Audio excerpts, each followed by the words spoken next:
Good evening. I'm Kathryn Smith, General Director of Madison Opera. Thank you for being here as we reinvent what we normally do. So in the past few months of these, I've talked about operas, unsurprisingly, mostly from the point of view of their composers and getting them to opening night. But tonight we're going to talk about some of the divas who sang these operas, as the history of opera is very much the history of singers. After all, very few people actually see the premiere or ever meet the composer. As always, when I'm done with my presentation, we'll go to your questions, which can be on anything, not necessarily the topic of this talk. If you are watching live on December 3rd, please type your questions into the YouTube comments box. If you are watching after December 3rd, please email me your questions at info@madisonopera.org. And yes, there are still random pet photos because somehow we are still in the year 2020. Now I will ask the magic people to share my screen, please. So first, the word diva, which I think has gotten mangled over time. It literally means goddess and was used to describe the great female stars of the opera stage. The male equivalent is divo, but no one really uses that. A colleague pointed out that diva now has a negative connotation. I suggest that is simply misogyny at work, taking a positive word about women and making it negative. So let's meet some divas. We'll start in Italy with Giuditta Pasta. Born in Milan, she studied there and made her professional debut in 1816 when she was 19 years old. This was in an opera called The Three Eleanors, which none of us have ever heard of. Later that year, she sang several roles in Paris, including Donna Elvira and Don Giovanni. She also married a fellow singer that year, Giuditta Pasta. She was a flop in London the following year, so she took a couple years off to study, then re-emerged in Paris as Desdemona in Rossini's Otello in 1821. That performance catapulted her to stardom. Still only 24 years old, she was acclaimed across Europe for the next 16 years. As was common, most of the operas she sang were new, including the premiere of 3 operas that are now in the standard repertoire, Anna Bolena, La Sonnambula, and Norma. All 3 premiered within a 2-year period, as opera moved very fast in the 1830s. Interestingly, Pasta was a mezzo and defined as such by the journalists of the time, yet those roles I named are all now sung by sopranos. Vocal types were far more fluid in the 19th century. Stendhal was a massive fan and described her voice by saying it had the ability to produce a kind of resonant and magnetic vibration, which exercises an instantaneous and hypnotic effect upon the soul of the spectator. Pasta retired from the stage in 1835 at age 38 and gave infrequent performances after that. She attempted a comeback in London in 1850. It was a failure, but one spectator said, "It is like Da Vinci's Cenacolo, a wreck of a picture, but the picture is the greatest picture in the world." She taught singing in Italy in her retirement and died at the age of 67. Cute pet photo number 1. Our next singer came from a remarkable family and had too short a career. This is Maria Malibran. Born in Paris, her family was Spanish. Her father was Manuel Garcia, a tenor who would create the role of Count Almaviva in Rossini's The Barber of Seville when Maria was 8 years old. Garcia was also a composer and voice teacher, including of his children, and Marie appeared on stage with him from a very young age. When she was 17, she was singing in the chorus in London while her father sang the leads, opposite Giuditta Pasta. When Pasta became ill, Garcia suggested that his daughter take over the role of Rosina in Barber of Seville. Maria was a success and sang the role the rest of the season. The same year, 1825, Garcia took his opera troupe to New York City. This troupe was largely made up of their family, including Maria's brother, a baritone. Maria's younger sister was only 4 years old, but would eventually achieve fame as mezzo Pauline Viardot. The Garcia troupe was the first time Italian opera had been performed in New York. Lorenzo da Ponte, Mozart's librettist, had encouraged them to come, and Garcia thought they would make a fortune. They stayed for 9 months and performed a dozen operas, including the US premiere of Don Giovanni. It was in general a success, but Maria Garcia got the best reviews, being called a divine revelation of what music might be. While in New York, she married a banker, Francois Malibran, who was 28 years her senior. A year later, she left him and returned to Europe. She then became involved with violinist Charles Auguste de Berriot, with whom she had a child. They married after she obtained an annulment. Meanwhile, her career skyrocketed around Europe, from London to Paris and Milan. She excelled in the bel canto operas of Rossini, Bellini, and Donizetti, much like Pasta had done. Rossini had stopped composing before Malibran came to prominence, but wrote of her, "With her disconcerting musical genius, she surpassed all who sought to emulate her.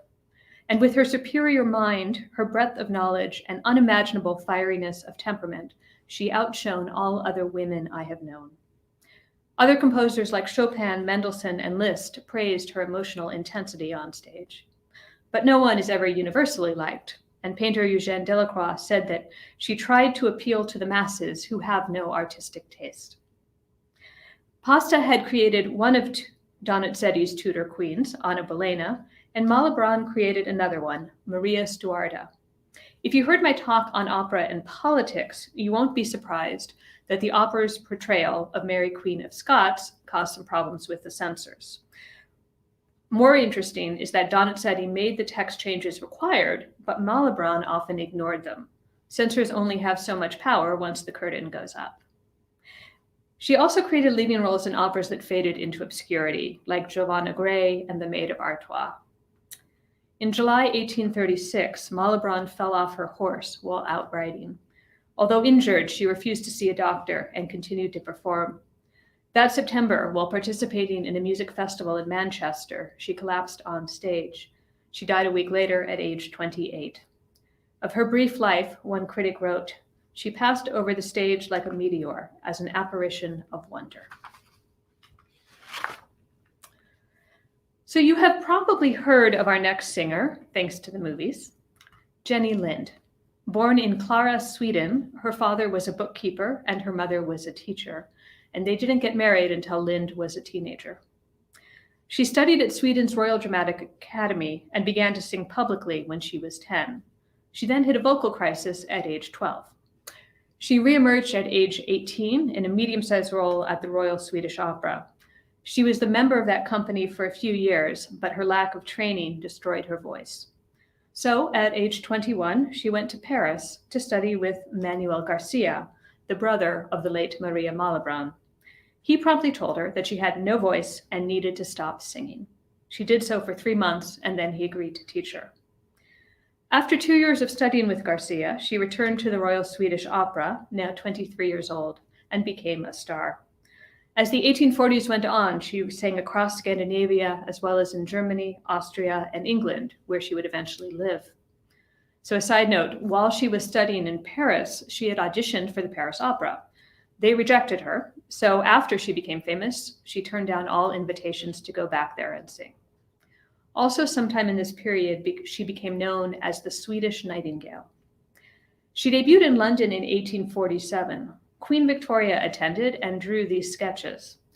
The Times wrote the next day, "We may safely say that we never witnessed such a scene of enthusiasm as that displayed last night on the occasion of Mademoiselle Jenny Lind's debut." Her repertoire was largely the same as Pasta and Malibran, operas by Donizetti, Bellini, and Rossini, but she also sang Mozart and newer composers like Meyerbeer.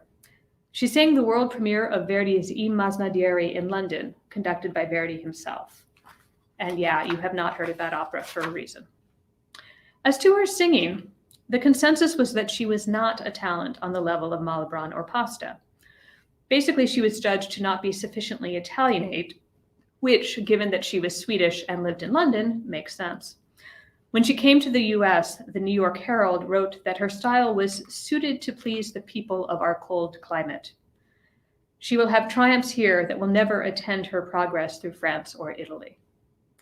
Another contemporary critic praised her as a skilled and careful musician, but felt that many of her effects on stage appeared overcalculated. Lind was famous for her devotion to charity, singing countless concerts for free and raising money across the world for education, hospitals, and more. She was close friends with Hans Christian Andersen, who based several of his fairy tale characters on her. She was also close to Felix Mendelssohn, who started to compose an opera for her. When he died, she helped establish a scholarship in his name, and the first recipient was the 14-year-old Arthur Sullivan, future composer of The Pirates of Penzance. In 1849, still in her 20s, Lind retired from opera. No one knows why, but the reviews above indicate that perhaps the dramatic side of opera was not her strength. That same year, P.T. Barnum proposed she tour the United States for over a year. Lind agreed, in part to raise money for her charities. And no, the two of them were not having an affair, despite what you saw in the movie The Greatest Showman. So the tour began in fall 1850. Barnum's publicity made Lind a celebrity before she even arrived in the US. The press called it Lind Mania. Tickets for some of her concerts were in such demand that Barnum auctioned them off. The tour went across the US, down to Cuba, and up to Canada. In total, Lind gave 93 concerts, earning about $350,000, which is $10 million today. She donated her profits to charity, including organizations in the US. 6 months into the tour, Lind invoked a contractual right to break her ties with Barnum, and they parted amicably. She continued the tour for another year, but managed it herself. Towards the end of the tour, she married Otto Goldschmidt, her pianist. When the tour ended in 1852, they left the US. Lind was still only 32 years old. They ultimately settled in England for the rest of their lives and had 3 children. Lind continued to perform in concert. At age 46, she appeared with Arthur Sullivan, recipient of the Mendelssohn Scholarship. The Times wrote, "There is magic still in that voice, the most perfect singing, perfect alike in expression and in vocalization." She kept singing until she was 63, but singing wasn't all she did. She helped write a biography of Chopin, and at age 62 became a professor at London's new Royal College of Music. She died at age 67, leaving a large part of her wealth to charity. If I were to describe everything named after Jenny Lind, we'd be here forever, but here are a few photos, including an airline from Norwegian Airlines. Here's a song named after her. There are Jenny Lind furniture. That Jenny Lind Elementary School is actually in Minneapolis. In addition, there is a Jenny Lind Island in Canada, a Jenny Lind District in Glasgow, streets named after her in 6 states in the US, and 2 towns, Jenny Lind, Arkansas, and Jenny Lind, California. Like Lind, our next soprano was famous for tours across the United States, only hers lasted for decades. Adelina Patti was born in Madrid to Sicilian parents, opera singers who happened to be working there at the time. Legend says her mother went into labor while singing Norma opposite her father. When she was a child, the family moved to the US, and she grew up in the Bronx. She had 2 older sisters who also became singers, as well as a brother who became a violinist. Unsurprisingly, she sang professionally from childhood. Her brother-in-law, Maurice Strakosch, was an impresario who became one of her teachers and her first manager. She made her opera debut in 1859 as Lucia de Lammermoor at the Academy of Music in New York. She was 16 years old. A year later, she sang in Montreal in front of the Prince of Wales, leading to an engagement at London's Covent Garden as the lead in La Sonnambula. She was a massive success and still only 18 years old. Her European career took off from there as she sang in Paris and Vienna with success, followed by Russia, the US, and South America. She was beautiful, which didn't hurt, and a true celebrity. During an 1862 American tour, she sang the song Home Sweet Home at the White House for Abraham and Mary Lincoln. Their son had recently died, and they asked for an encore in tribute. The piece then became associated with Patti for the rest of her life, and she performed it constantly, even inserting it into opera scenes, which is a thing they did back in the 19th century.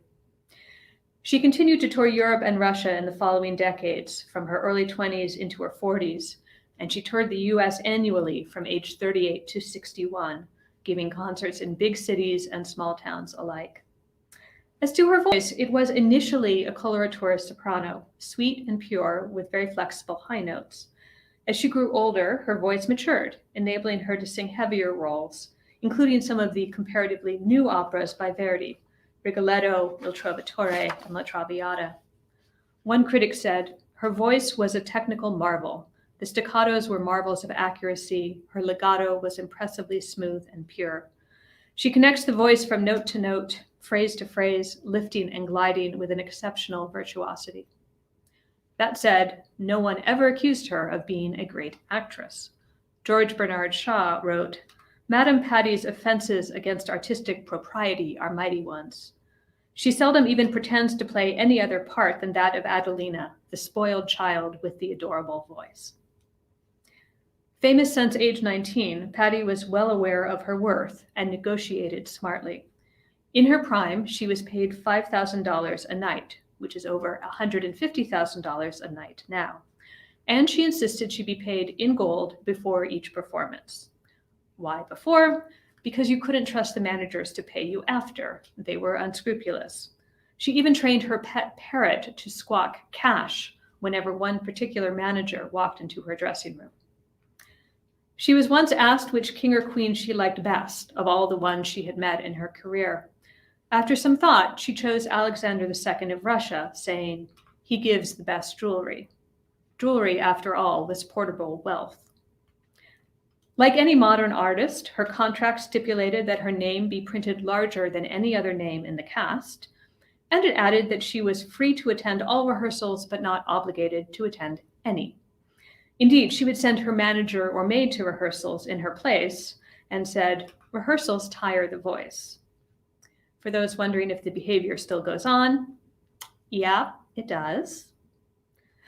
Patty was married 3 times. First, when she was 25, to a French marquis who was 17 years older. Both had affairs, and they separated after 9 years and finally divorced in 1885. It cost Patty half her fortune to get divorced, one reason that she was so careful with her money in the future. She lived with tenor Ernesto Niccolini from the late 1870s. When her divorce was final, they got married, and the marriage lasted until his death. Her final marriage was a year later to Baron Rolf Cederström, a Swedish aristocrat. She was 56, he was 29. In the late 1800s, she retired to Wales, where decades earlier she had purchased the Craigieno's Castle in the Swansea Valley. She built a miniature version of the theater at Bayreuth as her own personal theater, and installed a billiard table that cost the equivalent of $60,000 today. She even funded a railway station. And by the way, if you want to get married at this castle, it's available online. At age 60, she made a final singing tour of the United States, which was a failure as her voice was gone. She last sang in public in 1914 as part of a Red Cross concert in London, and she died at age 76 in Wales. Patty had no children, but many nieces and nephews, and Broadway star Patti LuPone is a great-grandniece and is, in fact, named after her. As a major public figure of her time, it's not surprising that references to her appear in contemporary literature, including all of these books. And in the 1956 opera, The Ballad of Baby Doe, the opening scene takes place outside the new opera house in Leadville, Colorado, and it's explicitly Adelina Patti who is giving a concert inside.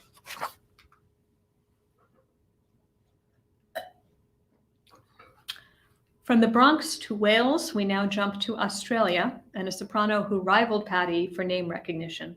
This is Nellie Melba. Born Helen Porter Mitchell, she was the eldest of 7 children. Her father was a successful builder who had emigrated from Scotland. She studied piano and voice, singing in public for the first time around age 6. As a teenager, she sang in concerts around Melbourne, as well as playing the organ at church. Her father encouraged her studies, but disapproved of singing as a career. And this is perhaps unspoken, but performing on stage was not a respectable career, however much money they made. When she was 21, she married Charles Armstrong, the youngest son of an Irish peer. They lived in Brisbane and had a son, but Charles was abusive, and they separated after 1 year. She moved back to Melbourne, determined to pursue a singing career, and debuted professionally in 1884 at age 23. She then traveled to London, looking unsuccessfully for work. Around 1886, she went to Paris to study with Matilda Marchesi, a celebrated voice teacher who herself had studied with Manuel Garcia, brother of Maria Malibran and teacher of Jenny Lind. Marchesi famously said after hearing Melba for the first time, "I have a star at last." After less than a year of study, the impresario Maurice Strakosch Adelina Patty's brother-in-law, remember, offered Melba a 10-year contract at 1,000 francs per year. But after she signed, Brussels La Monnaie Theatre offered her 3,000 francs per month. You begin to see why singers were so careful to demand good money and never trusted managers. Strakos got a court order to prevent Melba from performing in Brussels, but then he died suddenly. 4 days later, she debuted as Gilda in Rigoletto. One critic described it as an instant triumph of the most emphatic kind. It was 1887, and the soprano still named Helen Mitchell Armstrong was 26 years old. Shortly afterwards, she adopted the stage name of Melba, a contraction of her home city of Melbourne. She debuted at Covent Garden the next year. One critic wrote, "Madame Melba is a fluent vocalist and a quite respectable representative of light soprano parts, but she lacks the personal charm necessary to a great figure on the lyric stage." Covent Garden offered her only a medium-sized role for the next season, so she left England, vowing never to return. The following year, she sang Ophelia in Hamlet at the Paris Opera and had a massive success. A British patron persuaded Covent Garden and Melba to reconcile, and she returned there as Juliet in June 1889, now another success. She was 28 years old. Covent Garden became her artistic home for the rest of her career. She sang in all the leading European houses, but the majority of her performances were in English-speaking countries. So a side story, evidently her French pronunciation was terrible, but one French composer said he didn't care how she pronounced it, just as long as she sang it. In the early 1890s, when she was in her early 30s, Melba embarked on an affair with Prince Philippe, Duke of Orleans, that lasted several years. Armstrong, her husband, filed divorce proceedings on the grounds of adultery and named the Duke as co-respondent. He was eventually persuaded to drop the case, but Melba's relationship with the Duke ended. Armstrong moved to Texas with their son, and the divorce became final in 1900. Melba debuted at the Metropolitan Opera in 1893. The New York Times praised her voice as one of the loveliest voices that ever issued from a human throat, simply delicious in its fullness, richness, and purity. Now she was a star in the US too. But Covent Garden was her home. Some nicknamed it Melba Garden, and no other soprano surpassed her there for decades. She was supportive of her fellow singers, but only as long as they weren't lyric sopranos like her. She was markedly less kind to anyone singing her own repertoire. The way she put it was, powerful invisible spirits were hard at work to eliminate artists who might easily have settled in the heart of the public, meaning instead of her. I'm not sure invisible is the right word there. Her success came from the beauty of her voice rather than great acting. A fellow singer said of her high C in one aria, "It came over like a star and went out into the infinite. My God, how beautiful it was." In her prime, she sang a wide range of roles, wider than one might expect today. So she sang Gilda, but also Aida, Marguerite, but also Desdemona, and so on. She sang Michaela and Carmen, a secondary role with one great aria, and a few Wagner roles in Lohengrin and Tannhäuser. She even attempted one Brunhilde in Siegfried, but it didn't work. Like most of her predecessors, she sang some of the modern works, like Pagliacci, which had premiered in 1892, or La Bohème, which had premiered in 1896. She had studied the latter piece with its composer, Puccini, and advocated strongly for it to be performed at Covent Garden, even though the management disliked it. Remember that La Bohème was not an instant hit. In part because of Melba's support, Bohème became a hit in London. She sang a couple of forgettable world premieres, including a one-act opera by Camille Saint-Saëns, which she had commissioned from him. Melba was a star, and she knew it, receiving high fees and choosing what opera she wanted to sing. For example, Oscar Hammerstein wanted her to sing at his Manhattan Opera House, anything she wanted. His opera house was the rival of the Met. So she picked Bohème at a fee of $3,000 a night, the equivalent of $83,000 a night today. The Met's top fee is more like $17,000 a night now. Oddly, for someone so famous, she hated the press, refusing to give interviews. When a reporter tried a simple question, "Where do you live when not on the road?" Melba responded, "A house." And this is perhaps my favorite Melba line. "The first rule in opera is the first rule in life. See to everything yourself. Cecil Rhodes once said to her, "Tell me, is it the art or the applause you like?" Melba was insulted at the question, and Rhodes added, "I was wrong. It's the power we like, isn't it?" She returned to Australia in 1902 for a concert tour, now 41 years old. It was a massive financial success, and she made 4 more Australian tours during her career. The one in 1909 covered 10,000 miles and many remote towns. But she was semi-contemptuous of those audiences. She told another singer who was planning an Australian tour, "Sing 'em muck, it's all they can understand." And she referred to the city of Adelaide as that city of the 3 Ps, parsons, pubs, and prostitutes. In the 19-teens, she appeared less at Covent Garden, partly because she did not get on well with Thomas Beecham, the new conductor, and partly because the company now had another, younger star soprano who was singing her repertoire. Now in her 50s, she started spending more time in Australia, buying a house near Melbourne and setting up a music school. She published a book on singing called The Melba Method, which opens, "It is easy to sing well and very difficult to sing badly." She was in Australia when the First World War broke out and threw herself into fundraising for war charities. In recognition, she was created a Dame Commander of the British Empire, one of the first performers to be so honored. After the war, she returned to Covent Garden for a La Boheme performance that reopened the theater after it had been closed for 4 years.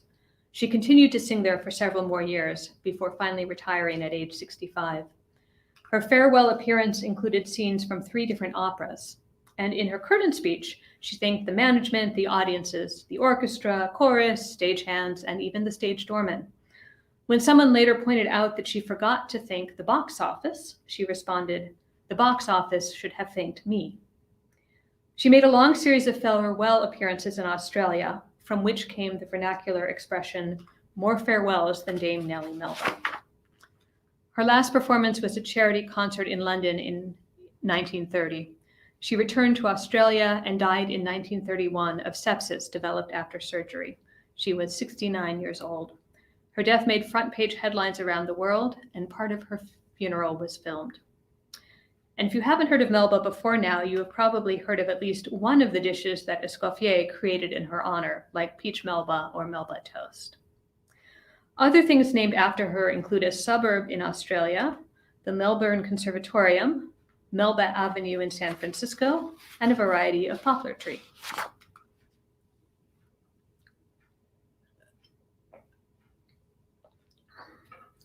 Our next soprano was 7 years younger than Melba, and by all accounts could have had a spectacular opera career, except for racism.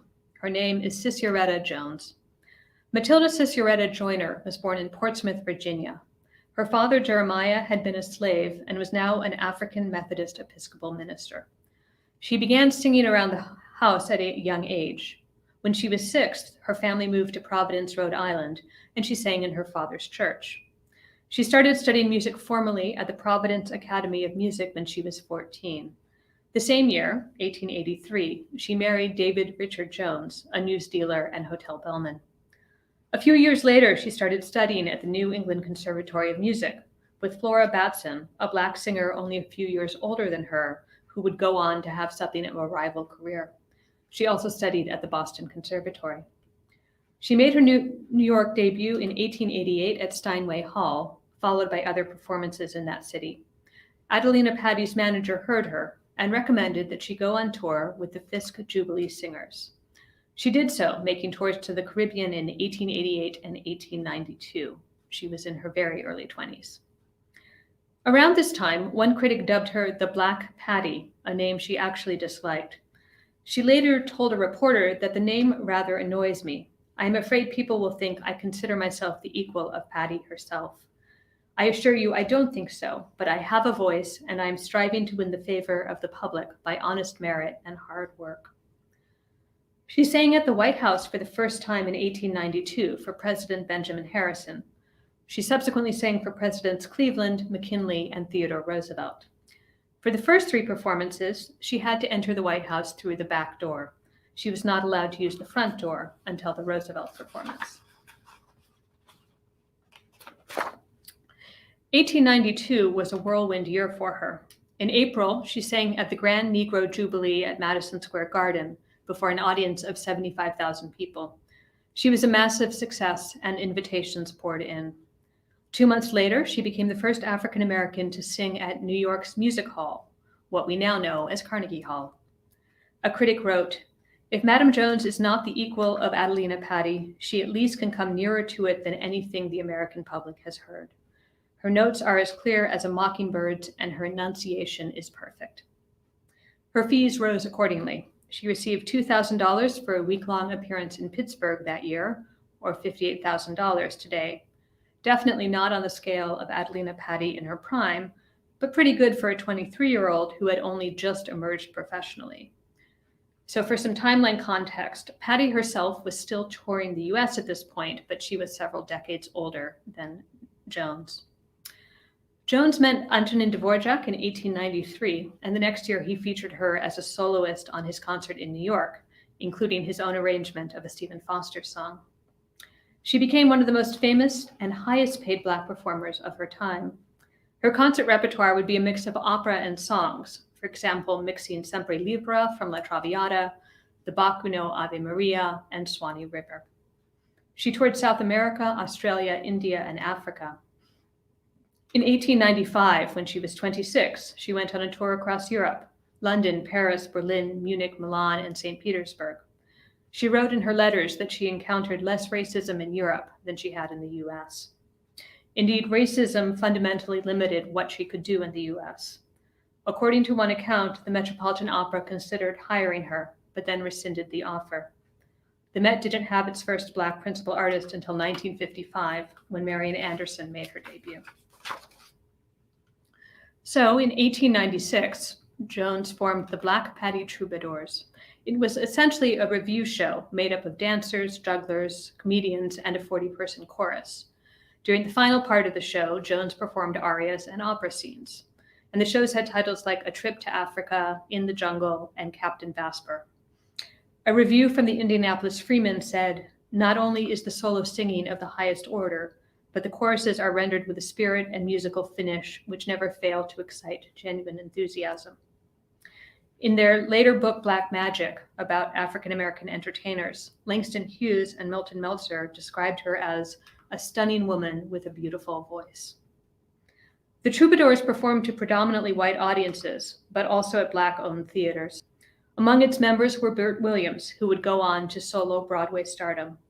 The company lasted for 2 decades, touring 40 weeks a year around the US and Canada. Jones had a private Pullman car and earned over $20,000 a year, or $600,000 a year today. She missed the 1913-14 season due to illness and gave her final performance in 1915 when she was 46. She promised audiences she would return, but her mother fell ill, so she retired and moved back to Rhode Island. She devoted the remainder of her life to her church, caring for her mother, and taking in homeless children, 2 of whom she adopted. She lived off her savings, but was eventually forced to sell most of her property, including her medals and 3 of her 4 houses. In her final years, the president of the local NAACP chapter helped pay her bills. She died from cancer in 1933. She did not have money to pay for a headstone. One was finally placed on her grave in 2018.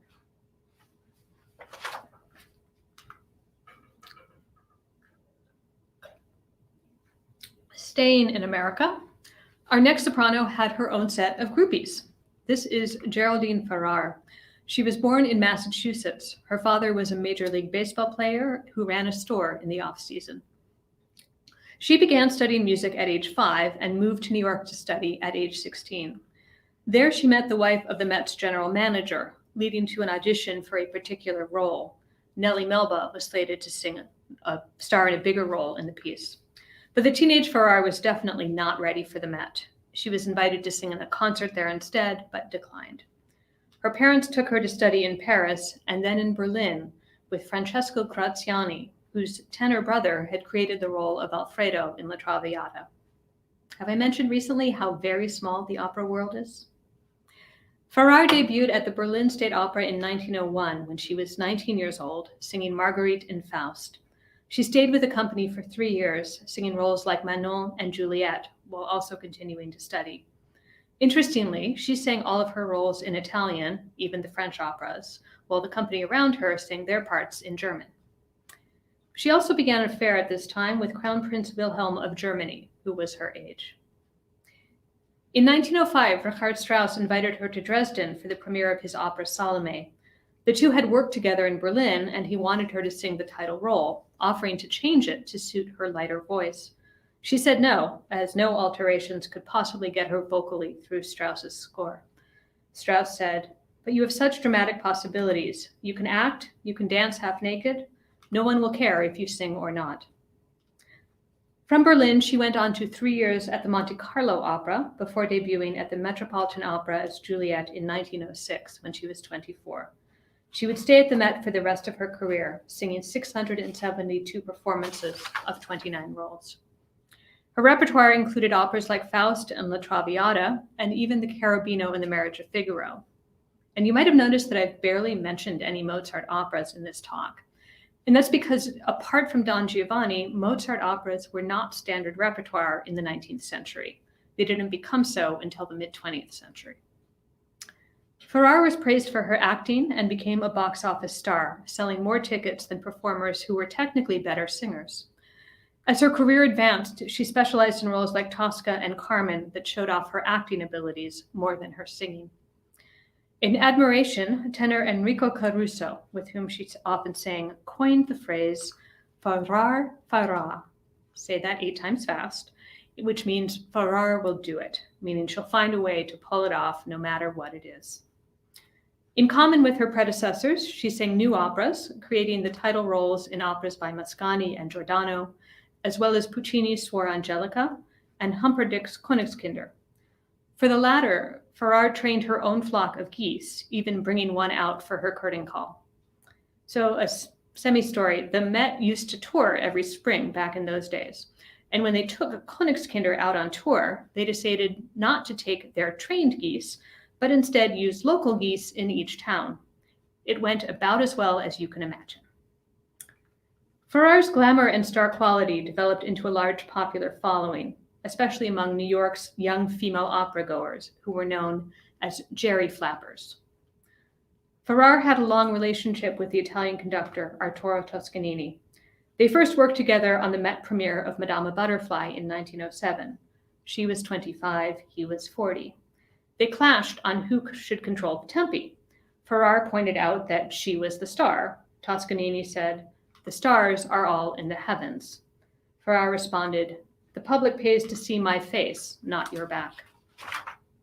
Their affair lasted 7 years, ending when Toscanini went back to his wife and children in Italy in 1915. And this is a photo of Giulio Gatti Casazza, the Met's general manager, listening to the two of them discussing something.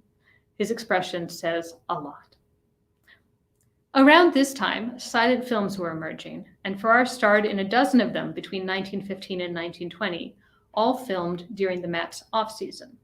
Her first and most famous was Cecil B. DeMille's Carmen, a silent film of a role she usually sang on stage. One review said, "Miss Farrar's Carmen in the films is the greatest triumph the motion picture has yet achieved over the speaking stage." She made 3 films opposite actor Lou Tellegen, who she married in 1916 when she was 34. It ended in a very public divorce 7 years later. He would go on to marry 2 more times before committing suicide in 1934. Farrar reportedly said, "Why should that interest me?" when told of Tellegen's death. She retired from opera in 1922 at the age of 40 in a performance of Zaza, a Leoncavallo opera about a music hall performer that suited her dramatic preferences. It even had a dressing room scene where she stripped down. She was still a box office success, but her voice was in trouble due to overwork and possibly larger roles than made sense for her voice. After her final performance, the Jerry Flappers led her car in a procession up Broadway. She continued to make recordings and give recitals throughout the 1920s, but also enjoyed retirement in her home in Connecticut. She wrote 2 autobiographies, one of them partly from the point of view of her dead mother. It's great. She was awarded 2 stars on the Hollywood Walk of Fame and died in 1967 at age 85.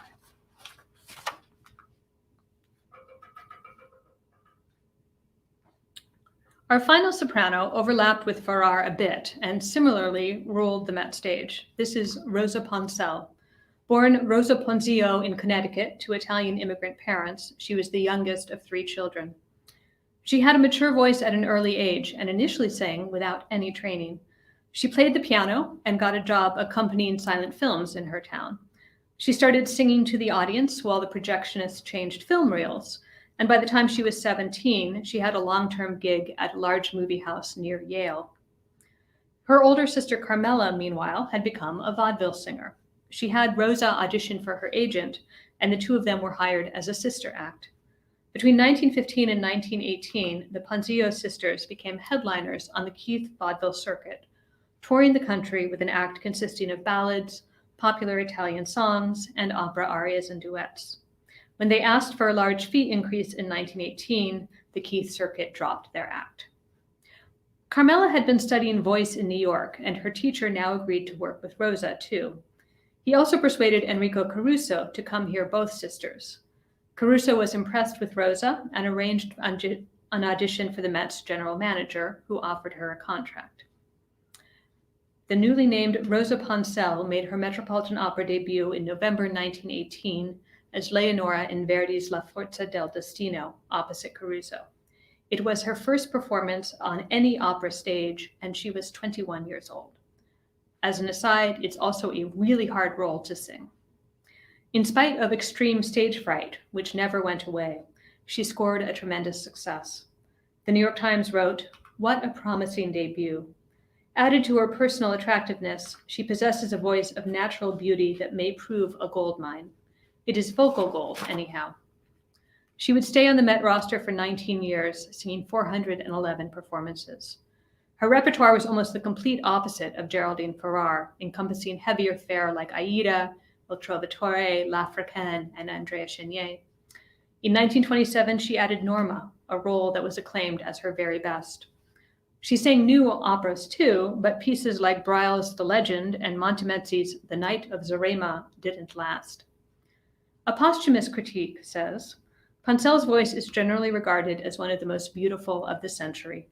She was universally lauded for opulence of tone, evenness of scale, breadth of range, perfection of technique, and communicative warmth. In 1929, a decade after her Met debut, she sang at Covent Garden in London. She had a great success and returned for 2 more seasons, but that was all. For a timeline perspective, this is only 3 years after Nellie Melba had retired.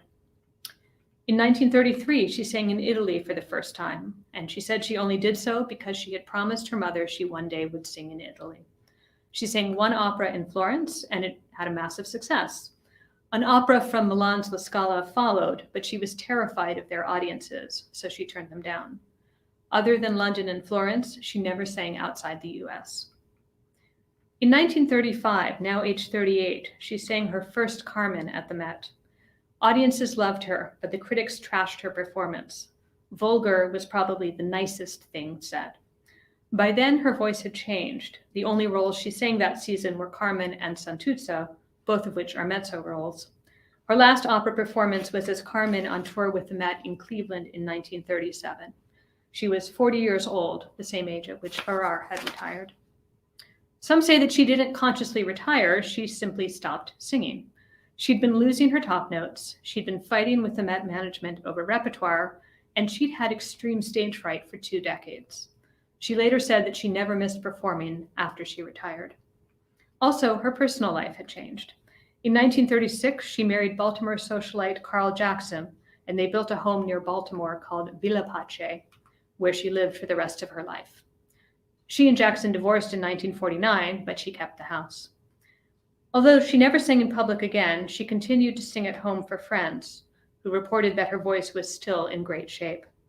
She also helped the new Baltimore Civic Opera Company, providing coaching and voice lessons for their singers, including a young Beverly Sills and Placido Domingo. And she died at her estate in 1981, aged 84.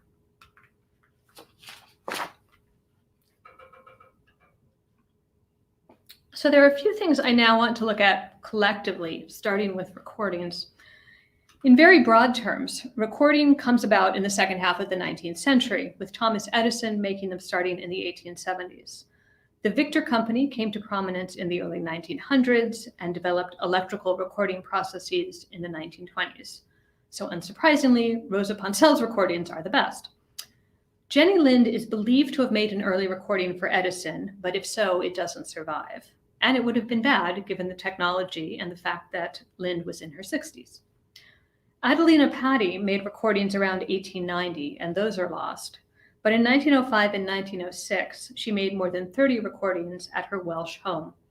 Her voice was long past her prime, but that didn't matter to her.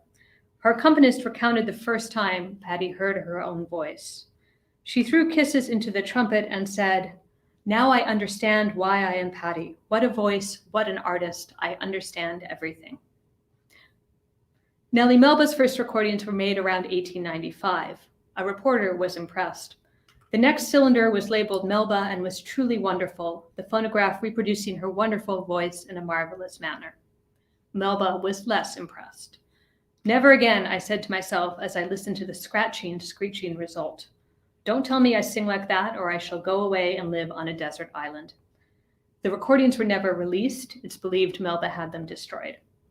She started recording again in 1904 when the technology was better and made a number of records in the next 2 decades. An ad for Victor said, "Jenny Lind is only a memory, but the voice of Melba can never die." By the time Geraldine Farrar was a star, recording technology had advanced considerably, and she recorded extensively. So one could see her sing Faust at the Met, then buy a disc of her singing the Jewel Song and listen to it at home.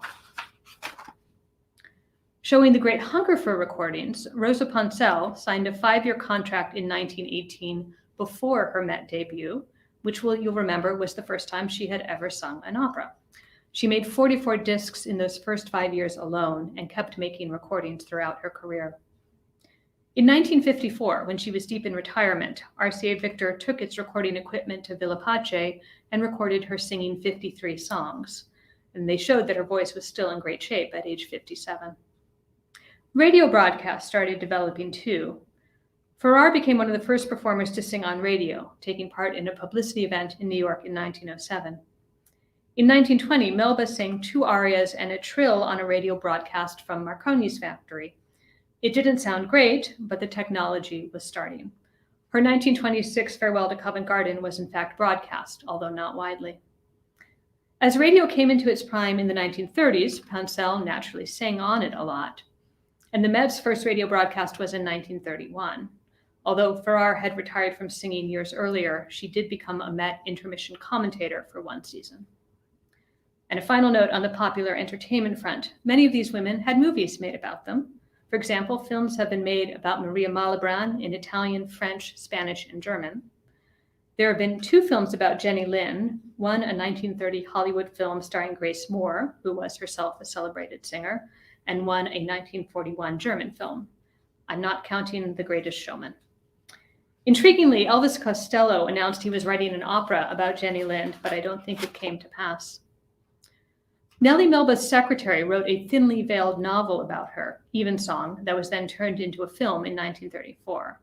It was banned for a time in Australia as it was not a flattering portrait. Melba got the biopic treatment in 1953, starring Patrice Moncel, a leading mezzo-soprano. An Australian miniseries was produced in 1987.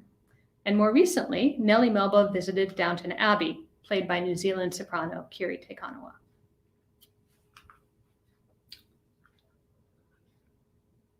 As usual, I don't have a brilliant conclusion, but I do want to end us on a diva note.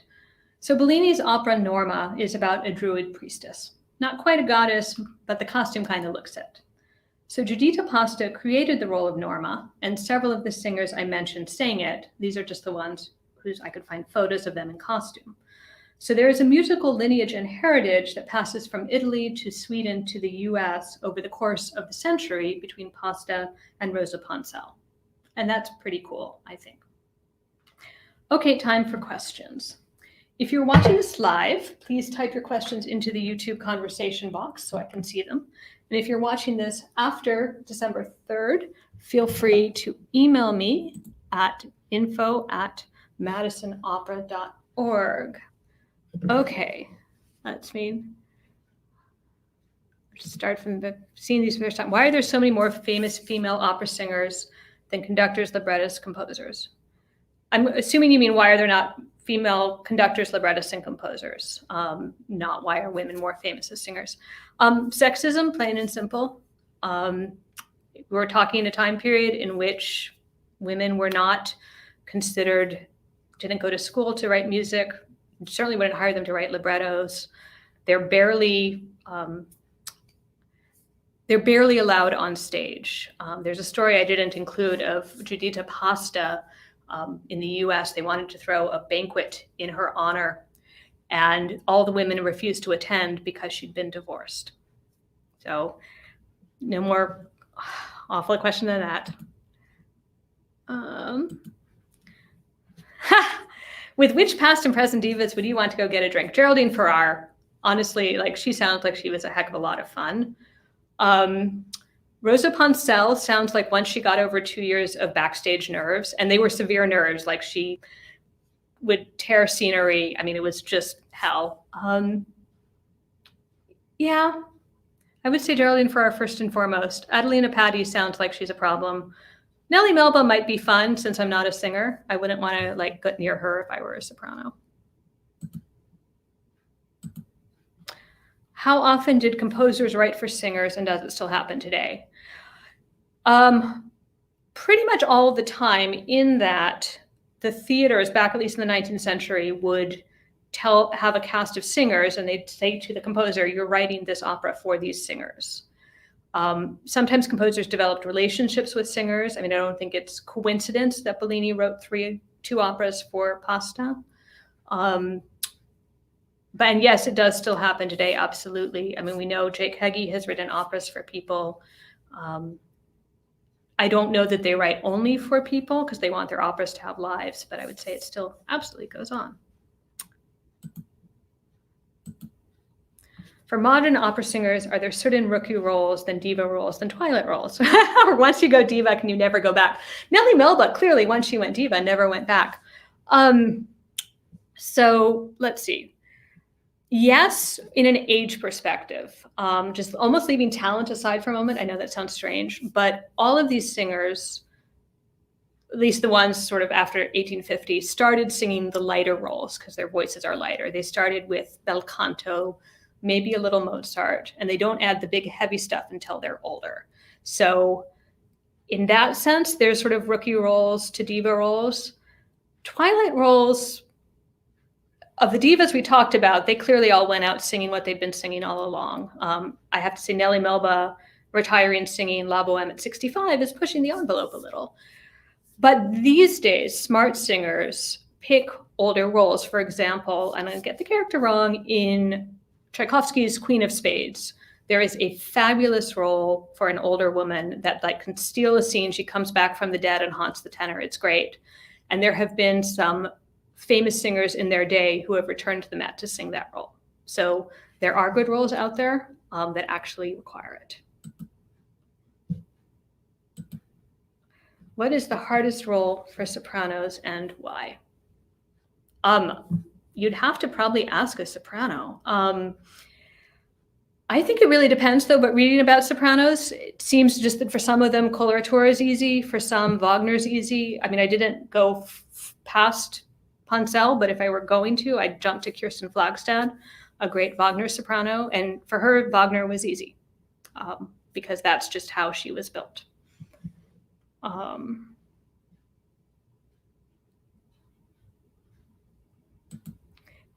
You'd think someone from Australia wouldn't joke about living on a desert island. She had a very interesting life. Honestly, if you can find the miniseries from Australia, it's worth watching. I remember it at the time. And if you think about, we just look at what the jokes she said, not jokes, but that's kind of what a jerk she was. But she goes from Australia and an abusive marriage, decides to make herself a singer, and manages to do it. It's kind of amazing. Let's see. Do any modern singers come to fame without extensive training these days? Ooh. I can't claim that I know the training of everyone. It definitely, some people come to fame younger than others. What we don't tend to have now that we do, the Met still had into the 1950s really, was teenagers debuting at the Met with a very few exceptions. So one of the singers I mentioned who had done a film of Nellie Melba, Patrice Moncel, who was a star at the Met in the 1940s and 1950s, she debuted at age 17, even younger than Poncell. And that doesn't happen now. I think because college adds time, studying adds time. Certainly, you see in what I'm talking about, without vocal training, the career ends, basically. So you do need to study if you're going to have a long career. You could come and sing great and blow out your natural voice, I guess. I think that is the only last question I have. I'm going to fill for a moment because I know it takes a minute to get questions from YouTube into the screen where I can see them. And I will just add a couple of things, which is Geraldine Farrar's autobiography, in which one chapter is written by her and the other chapter by her dead mother, is a wonderful special treat to read.